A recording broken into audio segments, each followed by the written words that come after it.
Bonjour à tous et bienvenue sur Prima Nature, je m'appelle Gabin et aujourd'hui je vais vous parler du nid. Mais non, pas ce nid là, moi je parle du nid pour faire un feu. Pour faire simple, le nid c'est ce qu'on utilise lorsqu'on a une braise et qu'on veut la transformer en flamme. Je vais vous montrer tout de suite comment faire. Alors pour faire le nid, on a besoin de quelque chose qui est fin et sec, très sec même. On va en faire un tas, donc je vais vous montrer 2-3 trucs qu'on peut trouver en pleine forêt. Pour qu'on puisse faire un bon nid et puis après mettre la braise dedans, souffler, enfin, je vais tout vous montrer. Au passage, regardez-moi cette oreille de Judas qui est juste gigantesque.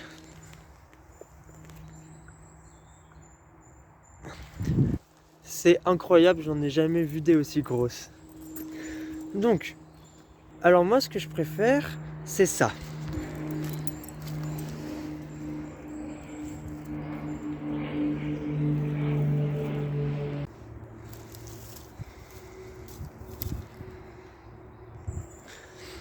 Je sais pas ce que c'est, mais comme c'est très fin, ça sèche très rapidement et c'est de longs filaments, alors on peut en avoir plusieurs en une seule prise. C'est facile, on a juste à mettre la main et on tire et on en a tout plein.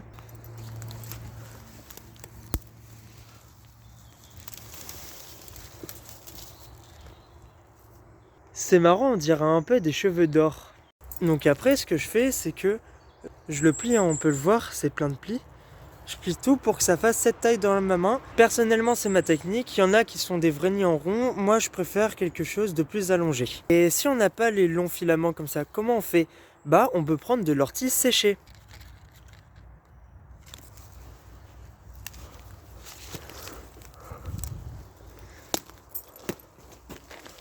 Je tiens à préciser que si quelque chose est humide dans votre nid, ça peut mettre en périple votre départ de feu. Ça peut être aussi de l'écorce séchée, des feuilles séchées. En fait, tant que c'est fin et sec, on peut l'utiliser pour le nid.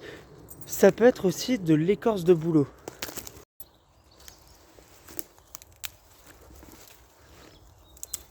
Et ce qui est assez pratique, c'est que plus la taille de votre nid sera conséquent, moins vous aurez de complications pour entretenir votre feu et le faire grossir. Parce que plus le feu sera long et sera gros au début, plus ça sera facile de faire brûler les premières branches. Mon nid est assez gros pour que j'ai du mal à le tenir à une seule main. Alors le temps d'allumer mon amadou, je le pose sur mon sac à dos afin qu'il ne puisse pas absorber l'humidité du sol.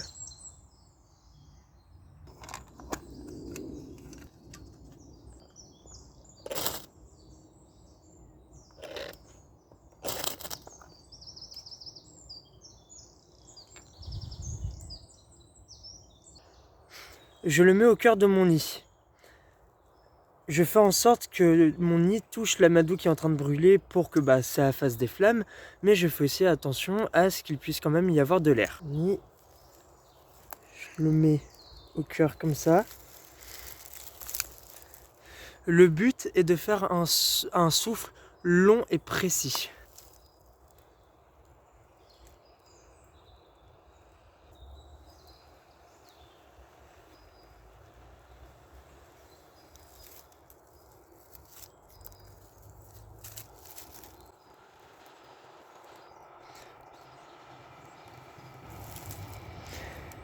Voilà. Maintenant que mon amadou est bien consumé, je vais souffler afin que la chaleur puisse traverser toute la longueur du nid. Pour ce faire, je colle mon menton à ce bout-là pour que la chaleur aille dans ce côté-là.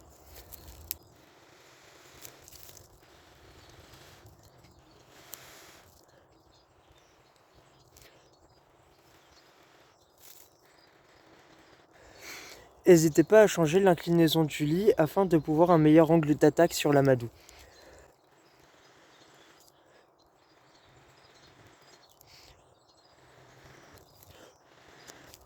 Alors, la fumée dans les yeux, c'est pas top top. Quand ça fait beaucoup de fumée comme ça, n'hésitez pas à souffler plus fort.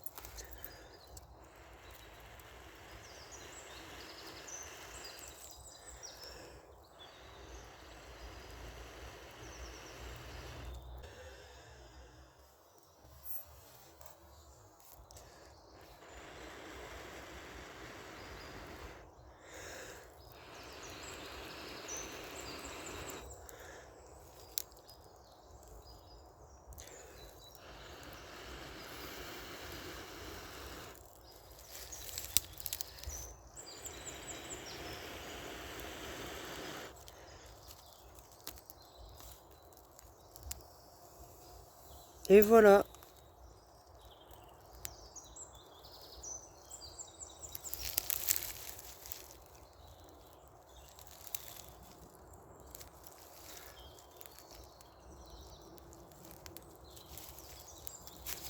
Là, je me brûle. Et vous voyez, le feu, bah là, il vient juste de s'éteindre. Si on l'avait posé à terre, il aurait continué à se consumer. Ah, d'ailleurs, ce que j'ai oublié de dire, c'est qu'il aurait continué à se consumer parce que vous voyez, il y a une branche qui est tombée au sol. Bah, si c'était déjà au sol, ça serait pas tombé, ça aurait continué à brûler ce qu'il y avait au-dessus de la flamme. Si jamais vous avez du mal à respirer parce qu'il y a trop de fumée, agitez-le comme ça. Ça va continuer à aérer l'amadou. Bon, je vous laisse avec une compilation des différents nids que j'ai pu faire.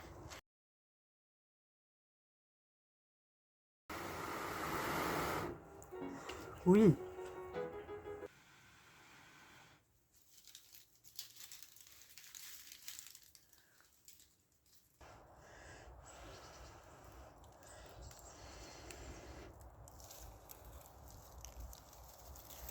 Bon voilà, j'espère que la vidéo vous aura plu. Je voulais remercier tout particulièrement Gilbert Regarde parce que il m'a demandé de faire cette vidéo là et puis bah c'est avec plaisir quoi.